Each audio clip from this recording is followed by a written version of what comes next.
고린도전서 11장 27절부터 34절까지의 말씀 함께 교독하도록 하겠습니다. 제가 먼저 읽겠습니다.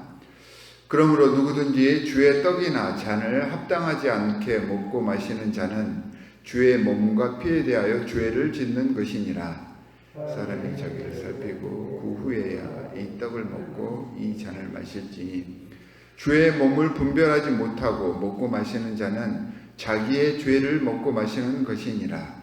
그러므로 너희 중에 약한 자와 병든 자가 많고 잠자는 자도 적지 아니하니 우리가 우리를 살폈으면 판단을 받지 아니하려니와 우리가 판단을 받는 것은 주께 징계를 받는 것이니 이는 우리로 세상과 함께 정죄함을 받지 않게 하려 하심이라.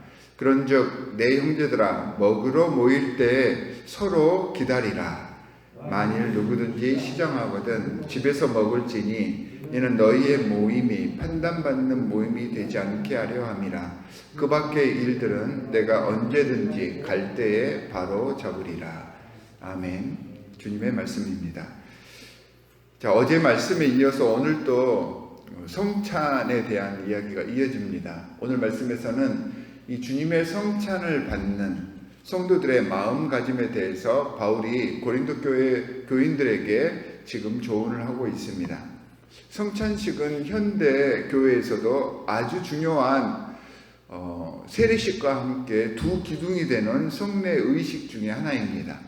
성찬식을 통해 우리는 주 예수 그리스도의 그 크신 은혜와 사랑을 경험하고 그 예수 그리스도께서 우리에게 베푸신 그 은혜를 바탕으로 나를 돌아보고 나를 성찰할 수 있게 하는 아주 중요한 예식입니다. 보수적인 몇몇 교단에서는 성찬에 참여하는 자격을 정해놓습니다. 엄격히 정해서 세례자와 입교자만 참여할 수 있게도 하지만 우리 장로교회에서는 세례자가 아니더라도 함께 그러니까 예배에 참석하신 모든 분들은 참여할 수 있도록 독려하고 믿지 않는 분들도 참여할 수 있도록 성찬의 귀한 은혜를 체험할 수 있도록 권면하는 입장입니다.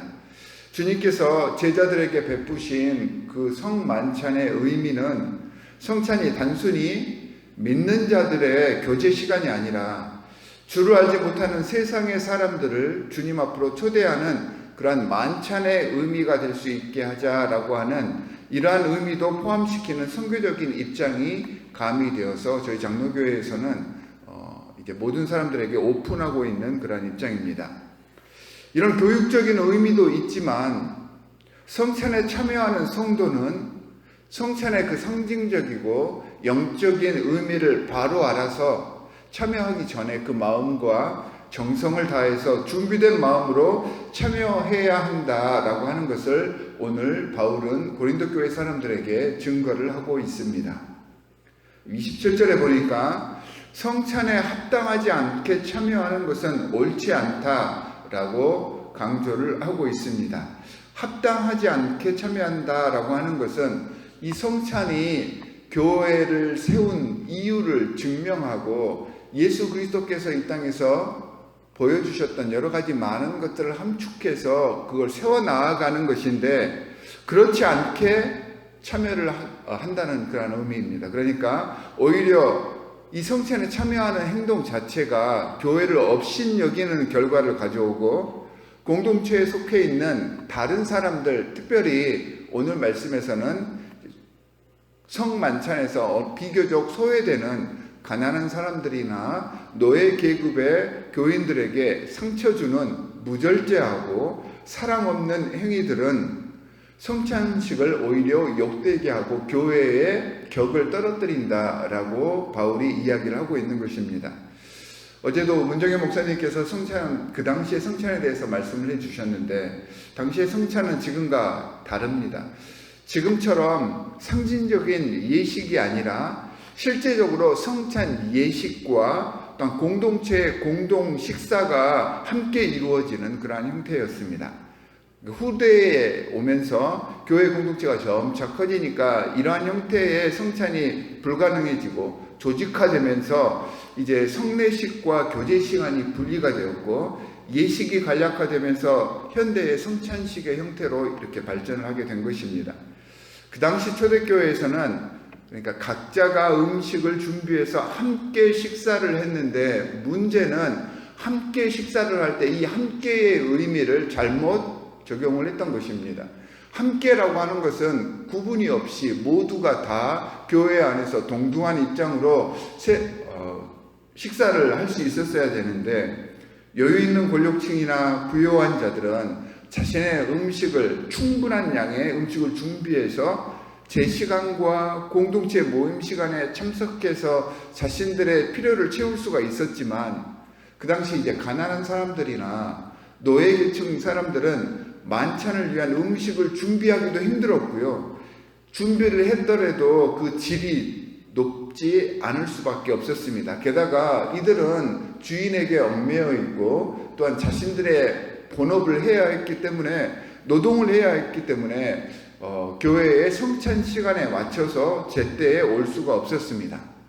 이런 상황에서 먼저 온 부자들은 자기들이 준비해 온 것을 다른 사람들이 오기 전에 다 먹어버리고요. 나중에 이제 가난한 사람들과 노예들이 교회에 참석하기 위해서 오면 부자들은 이미 음식을 다 먹고요. 술에 다 만취해서 쓰러져 있는 그런 모습만 볼 수 있었다고 합니다. 게다가 당시 이 고린도 교회가 그리스와 로마 사회 그 문화에 이렇게 만연되어 있었기 때문에, 노출되어 있었기 때문에 그 당시에 로마와 그리스에서는 주인이 상류계층의 사람들만 따로 구분을 해서 그렇게 방을 만들어서 끼리끼리 앉아서 자기들끼리만 먹고, 나머지 사람들은 그 방 바깥에서 질이 떨어지는 음식을 이렇게 나누었다고 합니다. 그런데 이게 교회 안에서도 그렇게 적용이 되었습니다. 그래서 성찬을 같이 하는데 한 자리에 모여서 하는 게 아니고요. segregation, 나눠서 이렇게 계층끼리 이렇게 식사를 하는 그러한 행태를 보이고 있었습니다. 이 모습을 보고 바울은 먼저 먹은 부유한 자들을 향하여 그들이 먹고 마실 집이 없어서 이렇게 교회에서 만취하도록 먹고 마시는 것이냐 하고 크게 진노를 했던 것입니다.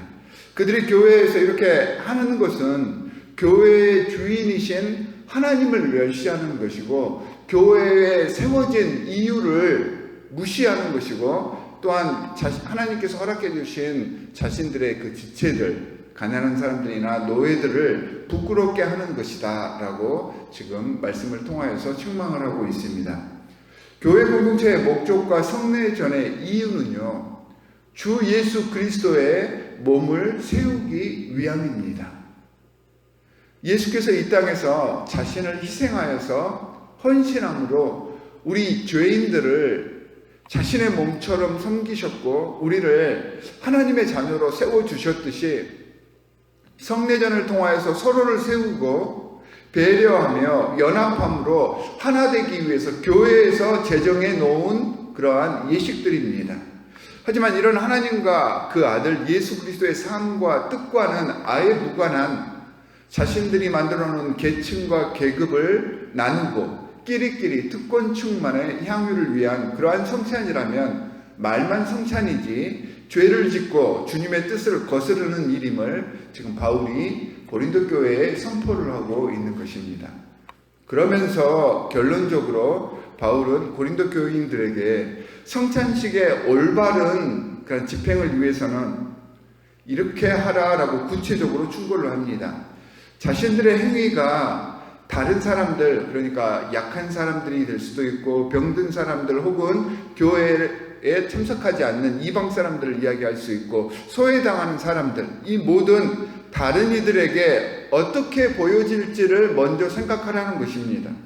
그들에게 그래서 판단받지 않기 위해서 최대한의 노력을 기울일 줄 아는 지혜가 필요하다라고 이야기를 하고 있습니다. 나의 행위로 인해서, 우리 공동체의 무례로 인해서, 우리의 아나무인으로 인해서 상대가 상처를 입지 않았는지를 돌아볼 줄 아는 것이 성례 예식 그 자체보다 더 중요한 핵심 정신이다 라는 것을 바울은 오늘 말씀을 통하여서 교육하고 있습니다. 33절에서 조금 더 구체적으로 형제 자매들이 먹으러 모일 때까지 서로 기다리라 라고 이야기를 하고 있습니다. 그러니까 노예나 종된 자들, 어려운 형편의 그런 사람들을 생각하여서, 그 교인들을 생각하여서 그들을 배려하고 그들과 함께 하라는 것입니다. 여기서 서로 기다리라 라고 하는 것은 기다렸다가 먹는 시간만 같이 하라는 의미가 아니죠. 같은 음식, 같은 장소에서 진짜로 함께 나누며 함께 식사하라는 것입니다. 여유로운 음식을 가진 사람들은 자신들뿐만 아니라 다 함께 먹을 마음을 갖고, 부족한 사람들은 이러한 음식을 함께 함에 감사함으로 서로를 존경하며 한 자리에서 평화의 모습을 만들어가는 것, 이게 진짜 성찬의 의미입니다. 사실 이 성찬의 목적이 주님께서 이 땅에 교회를 세우신 이유이기도 합니다. 만일 그럴 자신이 없으면 자신의 옹졸함이나 참을 수 없음을 공개된 곳에서 표현하지 말고 차라리 그러지 못하겠거든 집에서 혼자 자신의 만족을 채우라 라고 바울이 권면을 합니다. 자신의 표현으로 상대를 무안하게 하거나 나로 인하여서 상대가 눈치 보게 하거나 불편한 마음이 들게 해서 그들이 나를 판단하게 되면 그 자체가 죄가 된다라는 것을 바울은 선포하고 있습니다. 사랑하는 성도 여러분, 주님께서는 우리를 하나님 나라의 선봉이 되게 하기 위해서 교회로 불러 모아 주셨습니다. 또한 성찬과 세례와 같은 성례전을 통해서 하나님 나라 공동체 안에서 어떤 모습으로 성장해 나가야 하며, 이를 위해 우리 하나님의 백성들은 어떠한 마음 자세, 어떠한 영성을 갖추어야 하는지를 오늘 말씀을 통해서 알려주십니다. 거스르는 자가 되지 맙시다. 하나님께서 세우신 이 교회 속에서 내 편리와 안정과 이익을 위한 그런 신앙생활이 아니라 조금 더 배려하고 나를 내어주고 헌신함으로 내가 속한 공동체가 나로 인해서, 우리로 인해서 더 건강한 하나님의 공동체가 되어지게 하기 위해서 노력하고 맞추어져 갑시다. 인간 사회 내에서는 절대 받기만 할 수 없습니다. 더 좋은 공급을 받기 위해서는 나도 그만한 노력과 헌신이 필요한 것입니다. 특히 하나님의 사랑 공동체 속에서는 더더욱 그렇습니다. 오늘 하루 우리의 삶이 나로 인해서, 나의 존재로 인해서 더욱 나은 공동체가 만들어질 수 있기를 바랍니다. 말씀으로 이 교훈이 오늘 하루의 삶 속에서 이루어져 가시는 귀한 승리의 삶이 되시기를 주 예수 그리스도의 이름으로 간절히 축원합니다. 두 가지 기도 제목을 드리도록 하겠습니다. 오늘 본문 말씀에서처럼 교회와 성례의 참 의미인 하나됨, 연합함, 서로 세워주고 예수님의 겸손과 사랑의 도를 실천하는 공동체의 일원이 되게 해 주십시오. 이를 위해서 더 노력하고 더 헌신하며 자원하겠습니다 라고 소원하는 기도를 올려주시기 바랍니다. 두 번째는 이를 이루기 위해서 불평보다는 감사의 기도를 올려드릴 줄 아는, 매 순간을 감사하는 오늘 하루가 되게 해주십시오 라고 우리 함께 중보하도록 하겠습니다. 함께 기도하겠습니다. 하나님 아버지, 정말로 감사합니다. 하나님께서 이 땅에 교회를 세우시고 교회를 통하여서 성례를 베푸신 이유는 모든 성도들이 하나가 되고 연합하여서 서로 세워주고 예수의 겸손과 사랑의 도를 실천하게 하기 위함이라는 것을 오늘 말씀을 통하여서 우리에게 알려주셨습니다.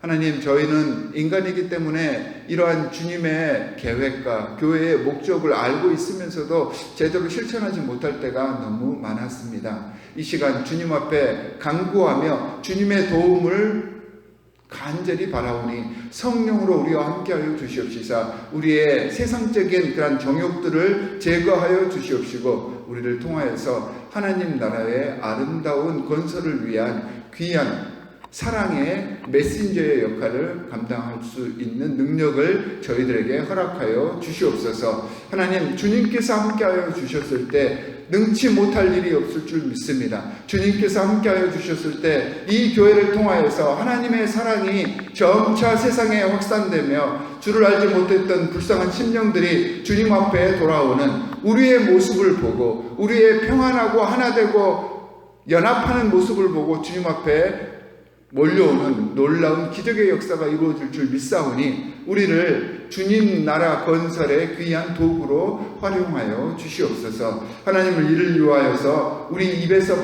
발생하는 모든 불평의 소리를 점차 줄여가겠습니다. 불평 대신 감사의 소리가 흘러넘치게 하여 주시옵시고 이 감사를 통하여서 하나님과의 관계가 더욱더 깊어지고 우리 하나님께서 세우신 이 교회 공동체가 점차 더 성숙해져 갈 수 있도록 주님께서 지켜보아여 주시옵소서. 오늘도 이렇게 새벽을 깨우는 하나님의 귀한 기도의 백성들이 있습니다. 그 누구보다 가장 먼저 주님 앞에 나와서 하루를 보고하며 주님과 동행하기를 바라는 귀한 하나님의 백성들, 이들의 삶 속에 주님께서 직접 관여하여 주셔서 정말로 기도하는 자들의 승리의 삶이 무엇인지를 세상에 보여줄 수 있도록 주님 복의 복을 더하여 주시옵소서. 오늘 하루도 말씀 가운데 승리하는 삶을 살기를 간절히 바라오며 우리를 원하신 주 예수 그리스도의 이름으로 기도하옵나이다. 아멘.